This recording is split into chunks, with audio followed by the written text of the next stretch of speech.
ஒரு நொடி கூட யோசிக்காம கூட்டத்தை விளக்கி டிவிக்கு எம்எல்ஏ செய்த செயல்.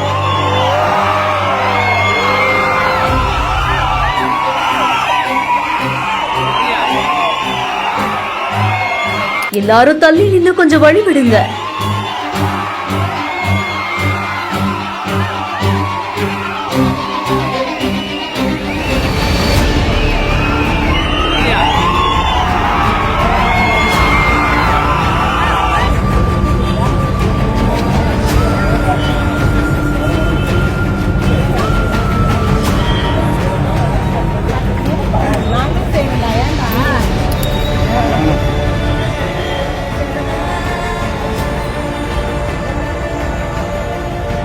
கள்ளக்குறிச்சி மாவட்டம் கல்வராயன் மலை ஊராட்சி ஒன்றிய அலுவலகத்துல அதிகாரிகளுடனான ஆய்வு கூட்டத்தை அமைச்சர் ஆதவ் அர்ஜுனா முடித்துட்டு வெளியே வரும்போதுதான் வடக்கிணந்தல் பகுதியை சேர்ந்த கொலஞ்சிங்கிற மாற்றுத்திறனாளி பெண் ஒருத்தங்க அவரிடம் மனு கொடுக்கறதுக்காக வந்திருக்காங்க. மகனுடைய நீட் தேர்வுக்கு படிப்பதற்காக நிதியுதவி கோரி மனு அளிக்க வந்தவங்க அங்க திரண்டு நின்றிருந்த கூட்டத்துக்கு நடுவே திடீர்னு சிக்கி வெளியே வர முடியாம தவித்துட்டு இருந்ததா சொல்லப்படுது. இதை கவனித்த டிவிக்கு எம்எல்ஏவான அருள் விக்னேஷ் என்பவர் ஒரு நொடி கூட யோசிக்காம எந்தவித தயக்கமும் இல்லாம மனிதநேயத்தோடு செயல்பட்டு அந்த மாற்றுத்திறனாளி பெண்ணை பாதுகாப்பா தூக்கியபடியே கூட்டத்திலிருந்து வெளியே வந்திருக்காரு. இந்த காட்சி அங்கிருந்த பலரது கவனத்தையும் ஈர்த்து பேசும் பொருளாக இருக்கு. இந்த செய்தி குறித்த உங்களுடைய கருத்துக்களை கீழே ஷேர் பண்ணுங்க. மேலும் செய்திகளை உடனுக்குடன் தெரிந்து கொள்ள பிஹைண்ட் நியூஸ் வாட்ஸ்அப் சேனலுடன் இணைந்திருங்கள்.